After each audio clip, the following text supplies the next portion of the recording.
नमस्ते. इयत्ता 10वी मामी क्लासमध्ये आपल्या सर्वांचं स्वागत आहे. बाळांनो, आपलं महत्त्व मापन हे प्रकरण चालू आहे.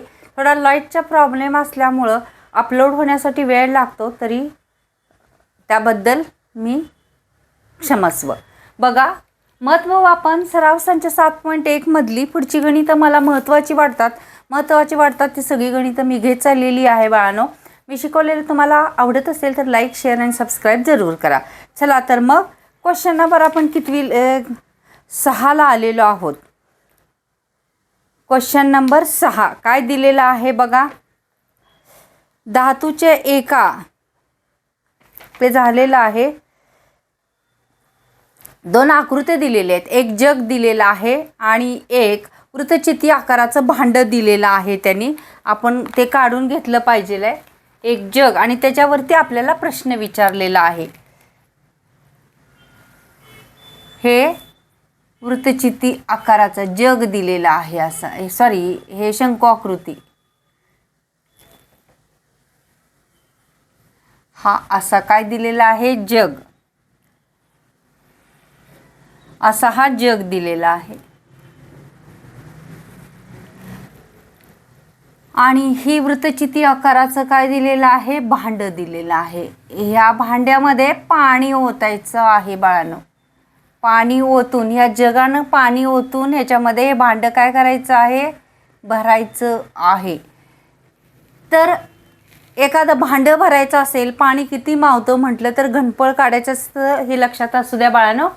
तर याच्यामध्ये आपल्याला याची त्रिज्या दिली आहे, याची उंची दिली आहे, याची उंची आणि इथं त्रिज्या दिलेली आहे. याच्यामध्ये याची पण उंची आणि त्रिज्या बघू काय काय काढायला सांगितलेलं आहे. जे दिलेलं आहे तर ते लिहून घेऊ आपण.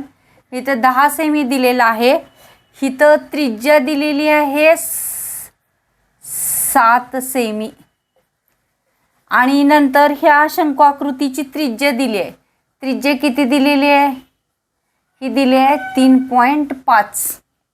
3.5 सेमी. त्यानंतर ही उंची दिलेली आहे, उंची दिलेली आहे 10 सेमी. तर प्रश्न काय दिलेला आहे बघा.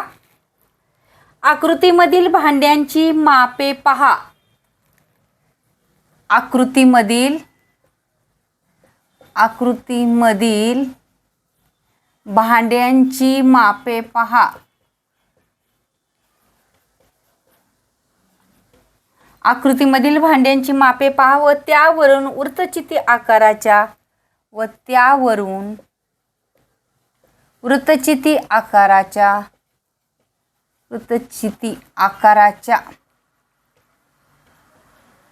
वृत्तचिती आकाराच्या भांड्यात किती जग भरून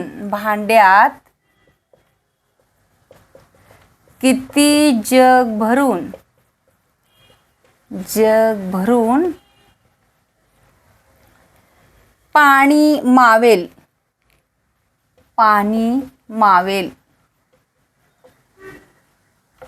ते काढा असं विचारले. अर्थात त्यांनी काय सांगितलेलं आहे बघा, समजून घेण्याची बाब आहे. ही किती जग ह्याच्यात ओतायला लागतील, हे जग किती ओतायला लागतील मग ते भांड भरेल. म्हणजे पाणी वृत्तचिती आकाराच्या भांड्यामध्ये पाणी पूर्ण भरण्यासाठी किती जग पाणी ओतावे लागेल असा प्रश्नाचा अर्थ होतो. काय दिलेलं आहे, जे दिलेलं आहे ते अर्थात लिहून घेणं गरजेचं आहे. पहिल्यांदा वृत्तचितीचं घेऊया, कारण वृत्तचिती आकारातच पाणी भरायचं आहे. मग वृत्तचिती उत्तराला सुरुवात. काय करूया, एकच मिनिट. प्रश्न लिहून दिलेला आहे. उत्तर, वृत्तचिती आकाराची त्रिज्या, वृत्तचिती आकाराच्या भांड्याची त्रिज्या, भांड्याची त्रिज्या काय घेऊया, R1, कारण ह्याची पण त्रिज्या असणार ना. आता R1 बरोबर किती दिलेलं आहे 7 सेमी. बाळानं हे नुसतं लिहिलं तरी पण आपल्याला अर्धा मार्क्स पडून जातो. हे फार महत्त्वाचे आहेत. म्हणून वृत्तचिती आकाराच्या भांड्याची काय काढायची, उंची दिली आहे म्हणून डायरेक्ट इथं उंची लिहूया आपण.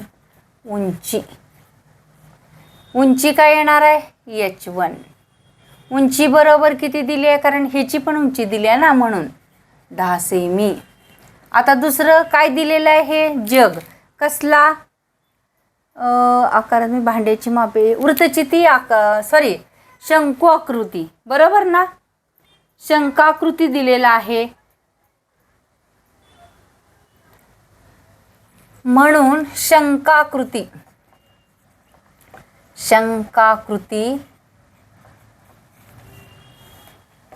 जगाची त्रिज्या काय करूया, R2 बरोबर किती दिलेली आहे, 3.5 सेमी. नंतर काय दिली, ह्याच्या खाली दिले बरं का, शंकाकृती जग दिलेला आहे. पाण्याचा शंकाकृती जग आणि वृत्तचिती आकाराचे भांडे अशी नावं पुस्तकामध्ये दिलेली आहेत, तुम्ही पाहू शकता. आणि उंची, आता याची पण उंची घेतली पाहिजे. उंची काय येणार आहे, h2. उंची h2 बरोबर किती, 10 सेमी. याची उंची सेम दिलेली आहे. तर आता काय काढावं लागणार आहे, पाणी किती मावेल याचा दुसरा विचारच करायचा नाही, डायरेक्ट घनफळ. कशाचं घनफळ, कशात भरायचं आहे, मोठं भांडं आहे ना, त्यानं लहानाला भागायचं. मग मोठं भांडं कुठलं आहे, कारण हे जग छोटं असणार आहे ना, मोठं भांडं वृत्तचिती आकाराचं आहे. म्हणजेच काय करायचं बघा, आपल्याला काय काढायला सांगितले, वृत्तचिती आकाराचे भांडे भरण्यासाठी, वृत्तचिती आकाराचे भांडे भरण्यासाठी ओतावे लागणाऱ्या जगांची संख्या, ओताव्या लागणाऱ्या जगाची संख्या, बरोबर का, किती संख्याच काढायची आहे आपल्याला. वृत्तचिती आकाराचे भांडे भरण्यासाठी ओतावे लागणारे जगाची संख्या बरोबर हे काय येणार आहे, इथं घनफळ काढायचं आहे. वृत्तचितीचे घनफळ छेद काय येणार आहे, हे शंकाकृती भांड्याचे घनफळ किंवा शंकाकृती जगाचे घनफळ. मग आता बघा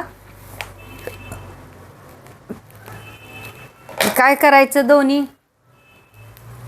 शंकाकृती तुम्हाला सूत्र ही पाठच पाहिजेत. सूत्र पाठ नसतील तर काही काढता येणार नाही.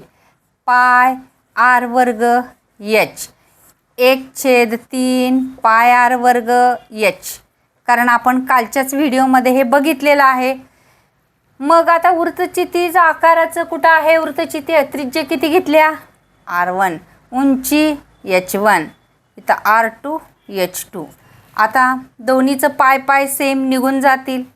इथं R1 किती आहे बघा, 7 गुणिले 7, उंची किती आहे 10 छेद 1/3 गुणिले याची त्रिज्या किती आहे 3.5, 3.5 गुणिले 3.5 गुणिले याची पण उंची 10च आहे, म्हणजे इथं पुन्हा 10ला 10 निघून जातील. इथं सोडवते बाळांनो, बघा आता इथं काय राहिले 7 गुणिले 7 आणि हे वरती जाणार आहे, बरोबर का, गुणिले खाली मुंडी वर पाय, वरती 3 जाणार आहेत, खाली काय राहिले 3.5 गुणिले 3.5 बरोबर जगांची संख्या. मग आता मला सांगा, हे पॉईंट काढण्यासाठी काय करूया, इथला एक दशक 2 ह्याच्यावर 0 इथं 0 देऊया, इथं 70 करूया, इथं 70 करूया गुणिले 3 आणि इथं काय करूया भागिले 35 गुणिले 35 बरोबर जगांची संख्या. 35 दुनी 70, 35 दुनी 70, बे दुनी 4, 4 त्रिकम 12, जगांची संख्या किती आली 12. आहे ना सोपं बाळांनो. किती जग ओतावे लागतील तेव्हा हे भांडं भरल? 12 जग ओतावे लागतील तेव्हा हे भांडं भरल. अशी गणितं 3 मार्काला विचारली जातात. चला तर मग याचा पुढचा प्रश्न बघूया. आणि ही थोडीशी शिस्त